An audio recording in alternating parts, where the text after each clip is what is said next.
Should you sit a little closer to me while we track? Oh, Josh. I'm always looking for an excuse to just... Okay. I'm Josh Auer. I'm Jared Atherton. And we are Chapters. Won't you close to me, close to me, close to me, oh, close to me. When I don't have the words to bring.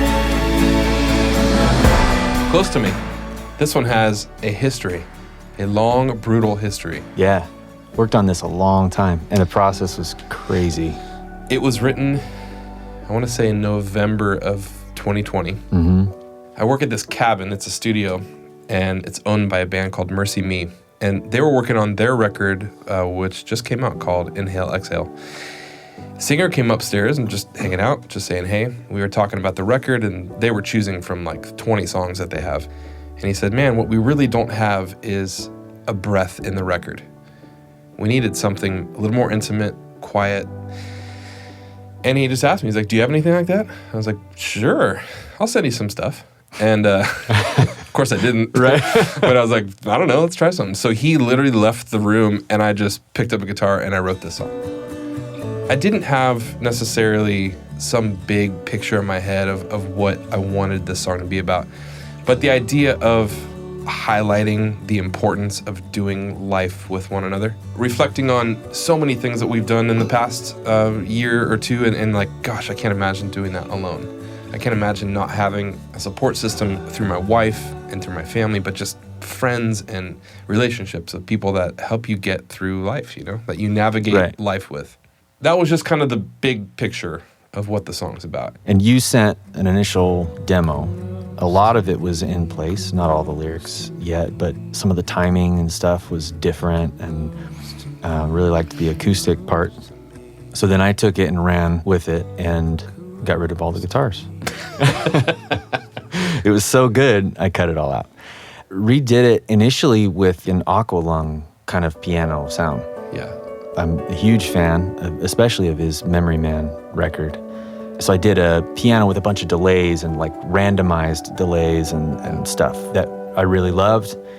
And ultimately we cut, again, because that's what we do. We do things and then we delete them. When I heard that, I was pretty blown away with, oh my gosh, okay, you could do something like this too, okay. And that got me out of acoustic world. We took it in a direction where it was really fun to record and fun to listen to. But for me, I never connected with the music. Yeah, that's exactly what it was. And I couldn't tell you why, because we spent months on the song. We actually, once we decided we were going to keep the song and put it on a Chapters record, we did live strings for it. And we had, the song was like 6 minutes long. It went to this huge section at the end where live drums come in, full band. I'm, trying to scream at the top of my lungs, and it didn't work.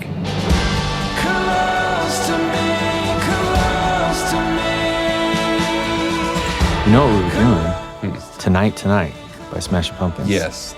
Marching snare, the acoustic, jugga-dun kind of stuff. That was my favorite part, but again, it felt very foreign. Like it didn't belong in the song. What did we do with drums on this one? Do you remember? We actually had 2 drummers on this. And it was just because the process of the song, we were trying to find our way. We tracked it the first time, and the sections just weren't sitting right. Not the drummer, the parts, and what we were trying to arrange it as. We tried a totally new approach with a totally different drummer, and he did exactly what we told him to do. Killed it. He did a great job. Totally. We finished the song, and then we started getting into mixing, and I think I called you, and I'm like, dude, I hate this song.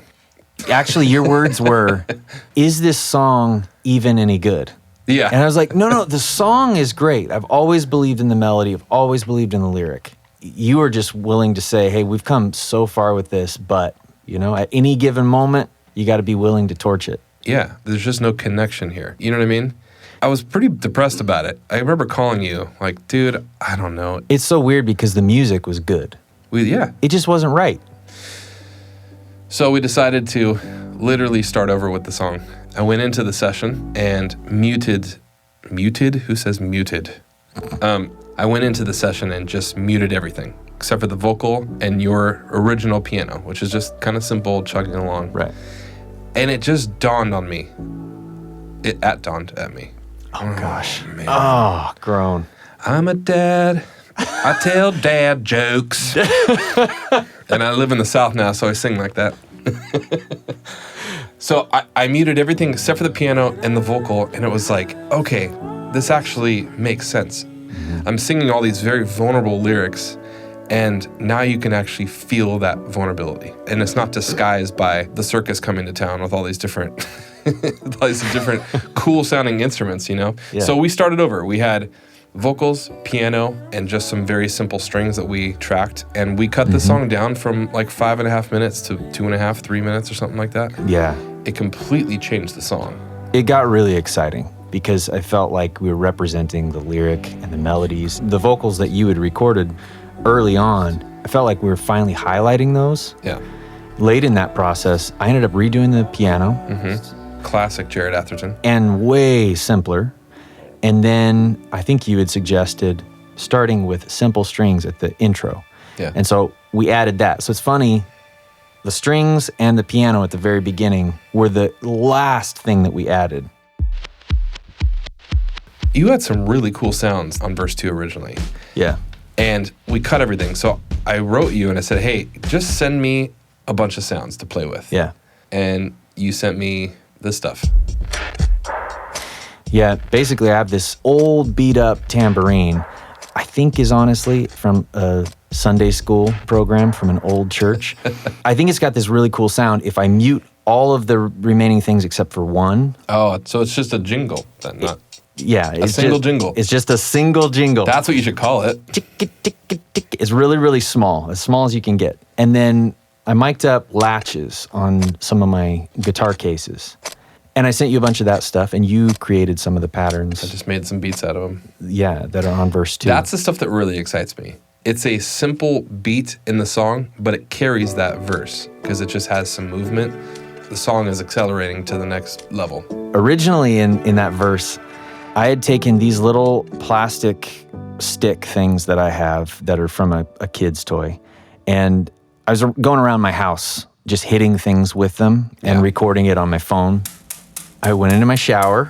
I've got a tile, square, cube shower that reverberates like crazy. And I started hitting the shampoo bottles in there. And with all that reverb, and then the iPhone compresses like crazy. I distorted it and reversed it and had all that in there. I was so excited, and it just wasn't right for this song. So we'll have to save that for another one. That's what we do.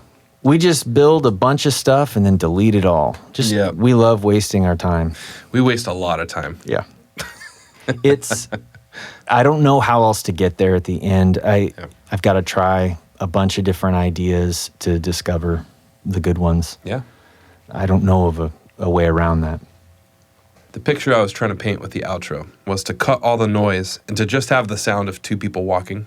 And so I went out behind the studio, which has just a bunch of trees and leaves, and I just recorded myself walking around for like 10 minutes. And I was quietly singing that chorus again, almost as if I was singing it just while walking. Well, we ended up simplifying it a lot, and so now what we left was just me humming the melody of it. And I thought that was even a simpler way to say the same things that the chorus are saying. I don't know, just felt like you could hum that melody, and it was just... I picture walking next to someone in life and almost like not needing to say anything, but just hum a tune and know that you're on the same page with someone, Yeah. Very few instruments, very few sounds, and it says it perfectly, I think. My favorite lyric is in the verse, I need you when I'm falling apart, holding my head in your hands and heart. Something like that. Bury my head in your hands. Yep, that's it. Yeah. Chris Farley. You remember that? You remember that? That's so cool. I like you comparing me to Paul McCartney. Paul McCartney, yeah. Some of these lyrics are so visual. What are you going for there? Who are you thinking about? Honestly, I wouldn't get specific enough that I can't listen to this later and attach something new to it. Yeah, that's a good rule. That line is very specific to me right now. But I think in a couple of years, if I listen to this and totally forget about it, I may be able to enjoy it from the standpoint of a listener. I think that's the beauty of music. My favorite line is, "Your honesty would throw me a line. It took me by surprise, but I don't mind anymore."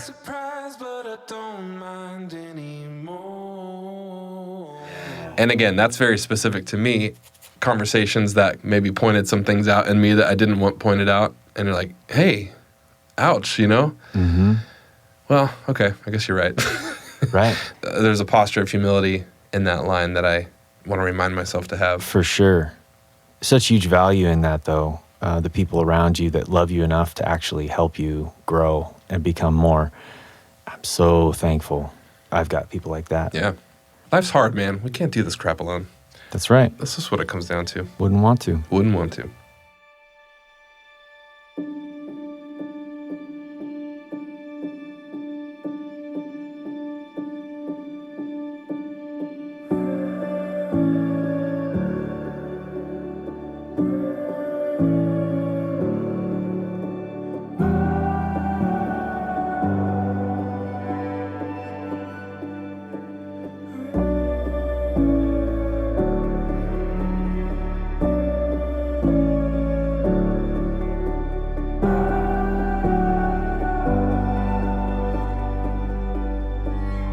I count on every word you said. In the back of my mind, I repeat them one by one. I need it when I'm falling apart, and bury my head in your hands and heart. I come undone. Want you close to me, close to me, close to me, oh close to me. When I don't have the words to breathe,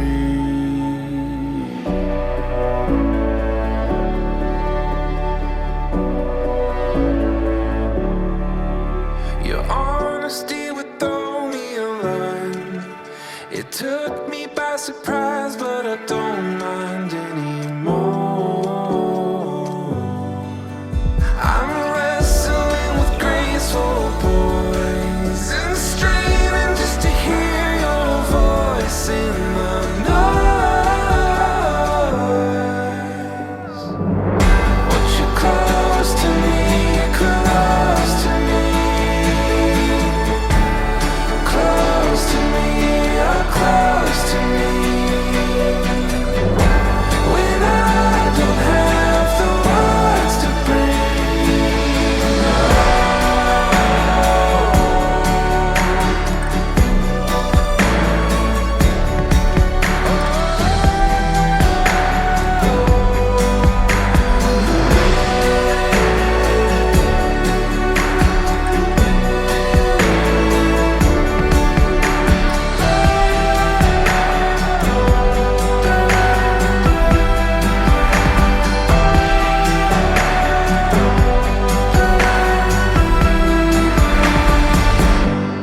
close to me, close to me,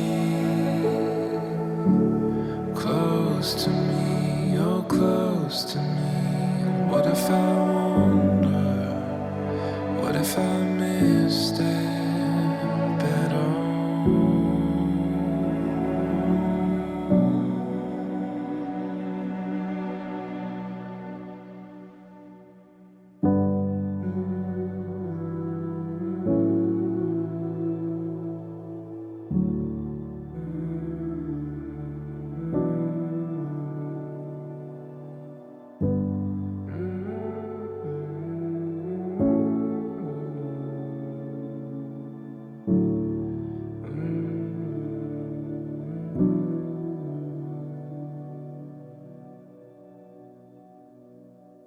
Thanks for listening. We have a lot more of these episodes coming soon, so make sure to hit subscribe and follow.